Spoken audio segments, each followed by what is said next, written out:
Hey, it's Ted McGrath, and in today's video I want to talk to you about the common objection that you'll get as a speaker when you're on the stage. A lot of times you'll go to make an offer to an audience, and as you make the offer, one of the things that comes up is, I can't afford it. So you've probably heard this off stage where you're enrolling clients one-on-one and they go, I can't afford it. Well, as a presenter, you get on stage, and a lot of times there's two preconceived notions that happen. There's one, as a speaker, you have a preconceived notion in your head of, they can't afford it. So you alter your offer, you change your offer, you decrease your value as a result, which is always a bad thing.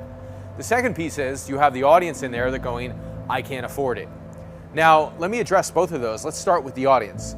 What the audience is really saying initially when they hear the presentation is they might be going into a presentation going, I'm not buying anything today. And so their mindset is, I can't afford it. And what I can't afford it really means initially is either number one, you haven't done a good job of explaining it to me of why it's something that's beneficial. So when they're going, I can't afford it, one of the things they're really saying is, you haven't done a really good job convincing me. You haven't done a good job explaining it.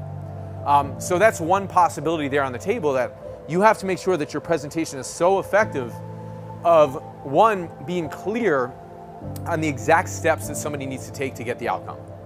I was just getting a presentation made to me actually recently, and the person took me through literally a 2-hour presentation. It was, it's an offer for a close to $100,000 a year decision, and it was a 2-hour presentation.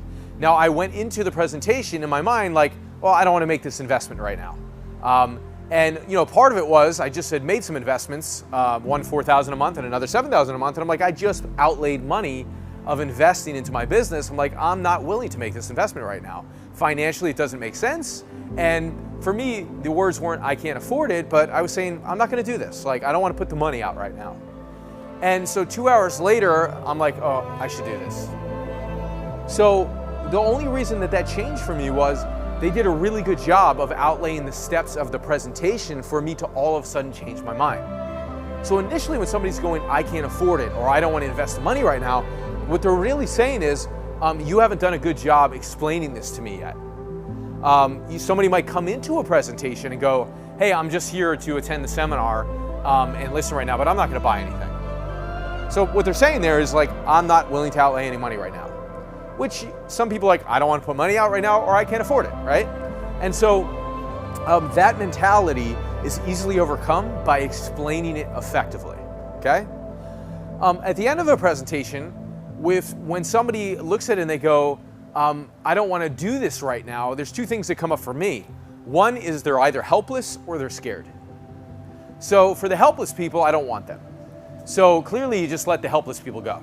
Because when somebody's seen the steps, and all of a sudden at the end they've seen the exact steps they need to take, and they came into this seminar and this presentation, and they were there through their own self-determinism going, I want to be here right now, I'm interested in this topic, and they showed up in the room, and then they go at the end, here's the exact steps, and they're like, well, I don't want to do this right now. To me, that's like, I'm helpless, right?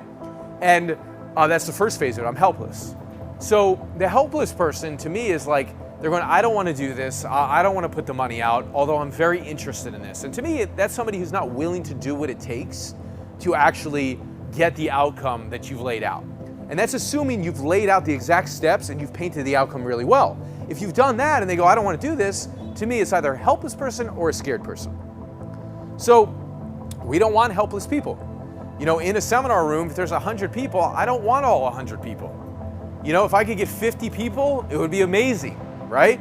So if I'm only getting 10%, I want to go from 10% to 50% of the room, right? So if I'm only getting 10%, then it tells me that my explanation is not really good of the steps or the outcome of it. It also tells me if I'm only getting 10% that I haven't addressed the concerns and fears, because that's another part of when people go, I can't afford this right now. You haven't addressed the fears and the objections that they have. You may have laid out the steps well, which is the first component of this, but you haven't addressed the fears that people have.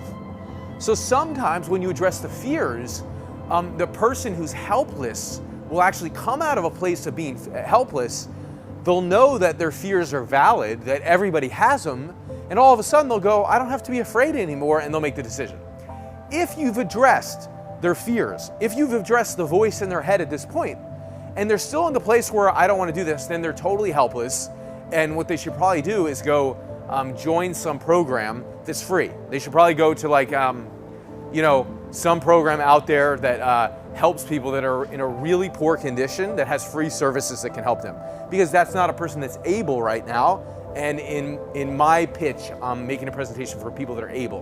While they may be down and out, if they're not able, then I'm really not interested at all in working with them per se. That's the whole point, right? And also who aren't willing. You can have a person who's like in a place of fear and they're not able right now because they're fearful, and you can talk to them and communicate to them and actually rise them up from the emotional level that they're at. So one, you have the first piece of it where it's like, have you described the exact steps and the outcomes that this person's going to get? And in explaining that, if they still say, I'm not willing to commit, then the next piece is, have you addressed all the fears? Have you addressed the voice in their head? Once you address the voice in their head and their fears, and you're communicating with them, you addressing their issues and communicating with the audience by knowing their issues in advance, knowing the voices in their head in advance, just speaking to that, you'll raise people from an emotional tone where they might be in a place of like grief, or they might be in a place of being withdrawn, or they might be in a place of where they're just very low emotional tone, and you can lift them up by communicating those issues, and a person who's in a different state or emotional level will then make a decision, and they'll go from where they're not able in that moment to where they now are able because you address the concerns and the objections that they have. So that person that we take from fearless, from fearful to not being in motion to kind of stopping themselves, we lift them up and then we get them into a place of action to where they become able. If we've done that and they're still down here, it means they're helpless, they're not able, and we just let them go. Now the challenge is that most people, most speakers, they gear their presentation and their price points to the not able people. Because what they're normally doing is they're normally dealing with people outside of the stage or off the stage who don't have a high money mindset, who are really not able, and then they dictate their worth and their value according to their environment of people they're surrounded by. So a lot of times the speaker will get on stage and they'll go, I have to price this low so people can afford it, because outside the stage and off the stage, they're so used to working with people who are like, I can't afford it, who are not able and who are helpless. That is a percentage of the population. That's a percentage of your audience. We're not talking to them from a buying perspective. Do we still want to impact them? Yeah. Is it that we don't care about them? No, we do care about them. We're giving them inspiration, we're giving them great content, but when it comes to decision making, if my steps and my outcomes haven't gotten them, if addressing the voice in their head and their fears haven't gotten them, I'm letting them go. And I'm not interested in them getting to make a decision to join my program at that point.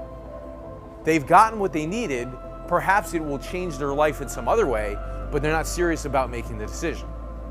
So the big mistake is when you gear your pricing, when you gear your presentation, when you gear your success and your communication towards that lower percentile that is never going to buy anyway. So why do it? Don't waste your time. When the other group of people, the able people, the people who are hearing you, who are there, who are on the fence, when they, at the end of the presentation, when they're saying, I can't afford it, you haven't done your job. That's the thing that you got to come to terms with. You have not done your job. When somebody says, I can't afford it, I'm going, okay, that's my group. That's my strike zone group, right? The lower tier, let them go. But that top 50%, I'm like, that's my group. Why did they not say yes? Did I lay out the steps and the outcomes properly? Yes. Did I address the voice and the fear that they have? No, I didn't do it. So I didn't do my job.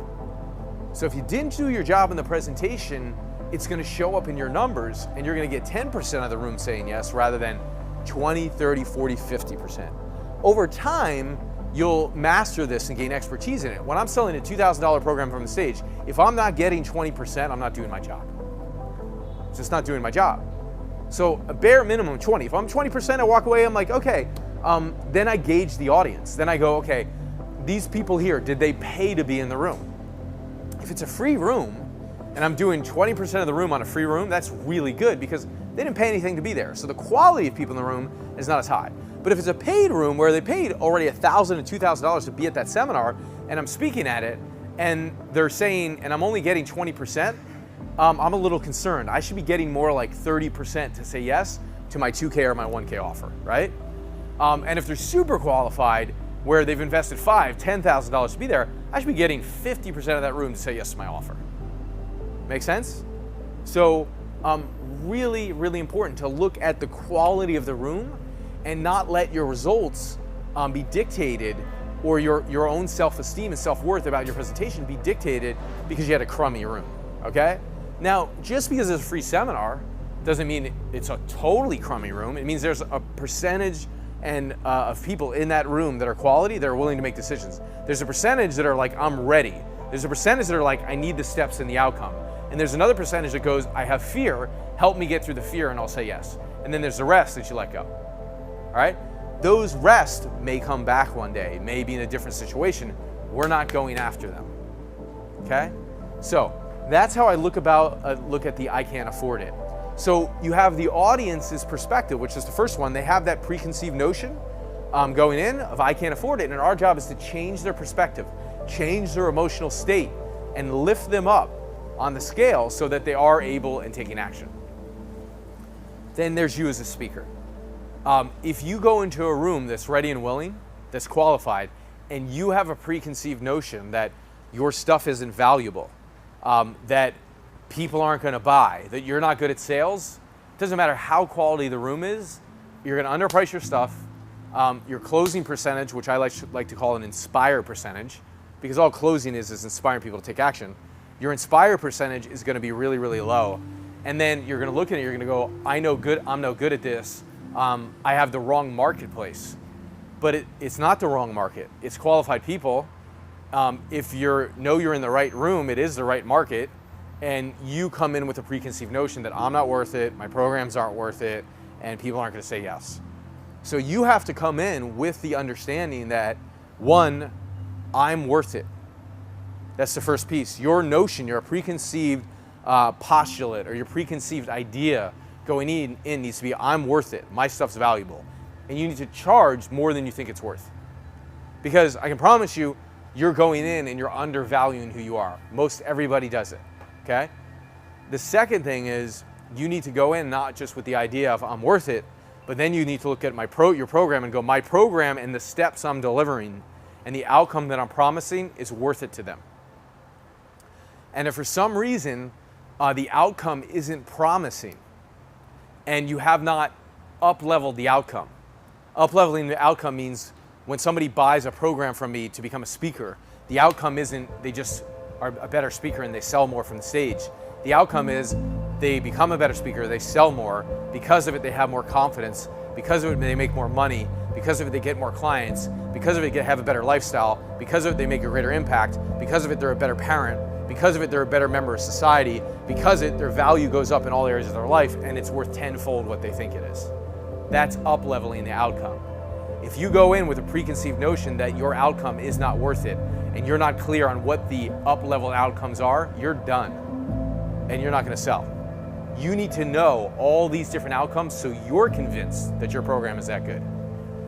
So come in with, I'm worth it and I'm valuable. Come in with the up-leveled outcomes. And then if you do that, and then you'll come in with the last piece, which is my able group of people, I can't afford it, doesn't exist. It doesn't exist. If somebody's able and willing, there's no such thing as I can't afford it. What they're really saying is, I'm not willing to go do what it needs to take to succeed and get the outcome that I want. I can't afford it is an excuse. Able people can go out and do it and make it happen. So that 50%, you can always get better. If 20% are saying yes, work on your presentation to get to 50. That's the standard. I've gone in rooms and I've had 72% of the room say yes to a $2,000 program. So I know the standard. I've gone into rooms after that and I've had 30%. I go, where did I mess up? Where did I miss out? Got into rooms at 20%. I'm like, what didn't I do? And it's those things I'm talking about that fell down. So if you do those things, the I can't afford it piece is going to fade away and you're going to become a master presenter and you're going to wash away those preconceived notions that don't serve you and you're going to create those preconceived ideas now that serve you in the long run. So I hope this helps you and I'll see you soon in the next video.